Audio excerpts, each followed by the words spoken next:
கடைசியா ஃபைனலா நான் வந்து ஒரு வீடியோ பேசணும் அப்படிங்கிற முடிவில் இருக்கேன்.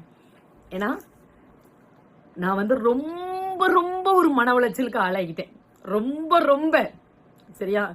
இன்னைக்கு என்னுடைய பிள்ளைகளுக்காக, என்னுடைய மாணவர்களுக்கான 10ஆம் வகுப்பு தேர்வு ரிசல்ட் வந்துச்சு. ஒரு ஆசிரியையாக ஒவ்வொரு வருடமும் நான் ஜெயித்து கொண்டு என்னுடைய நிலையில அடுத்த நிலையில நான் பயணிச்சுக்கிட்டு தான் இருக்கேன்.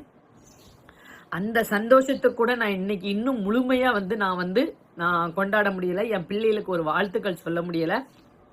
நாங்கள் 100 மார்க் நிறைய பிள்ளைங்க எடுக்கணும்னு நினைச்சோம். 10 பிள்ளைங்கள்ட்ட 99 மார்க் எடுத்திருக்காங்க. காலையிலே எங்க மேடம் எனக்கு கால் பண்ணி, டீச்சர் நிறைய பிள்ளைங்க உங்க சப்ஜெக்ட்ல நல்ல மார்க் எடுத்திருக்காங்க, 90க்கு மேல நிறைய பேர் எடுத்திருக்காங்க, 99 10 பிள்ளைகளுக்கு மேல எடுத்திருக்காங்க, ரொம்ப சந்தோஷம் டீச்சர் அப்படின்னு சொன்னாங்க. ஒரு டீச்சரா நான் அதுல நான் ஜெயிச்சு நிக்கேன்.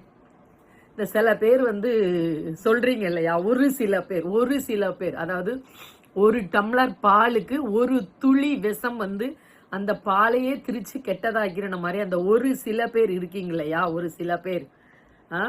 உங்க அம்மா அகைன் உங்க அப்பா கூட சேர்ந்துட்டு அது பிரெயின் வாஷ் பண்ணி இப்படிலாம் பண்ண வைக்குது அப்படின்னு சொல்ற ஒரு சில பேர். அதுக்கப்புறம் பொண்டாட்டியே வேண்டான்னு சொல்லிட்டு 4 வருஷமா இருந்து அந்த பிள்ளைக்கு எப்படியெல்லாம் பார்த்தார் அப்படிங்கிற ஒரு துளி நன்றி இல்லாத மாதிரி பேசுற சில பேர், நிறைய பேருக்கு தெரியுது சரியா. ஒரு சில பேர், எத்தனை பேருடைய வாழ்க்கை இந்த 4 வருஷத்துல ஃபர்ஸ்ட் ஒரு சில பேர் அதையுமே பழைய இதை இப்ப வரைக்கும் கமெண்ட்ஸ்ல இத்தனை வயசுலயே கல்யாணம் முடிக்க நினைச்சதுனால வெளியே போயிட்டு எவ்வளவு டேலண்டட்ங்கிறது இங்க இருந்து வளர்க்கப்பட்டது நான் நிறைய நேரம் நான் சொல்லியிருக்கேன். அந்த பிரச்சனையாவே இருக்கட்டும், என் மேல தப்பு இருக்கிறதாவே இருந்தாலும் 4 வருஷம் ஆயிட்டு அந்த பிரச்சனை எப்பவோ முடிஞ்சு 3 வருஷத்துக்கு முன்னாடியே அந்த பிரச்சனை முடிஞ்சு சார்ட் அவுட் ஆயிட்டு போச்சு. முன்னாடியாவது வீட்டை விட்டு போறதுக்கு அப்படின்னு சொல்லிட்டு ஒரு ரீசன் இருந்துச்சு.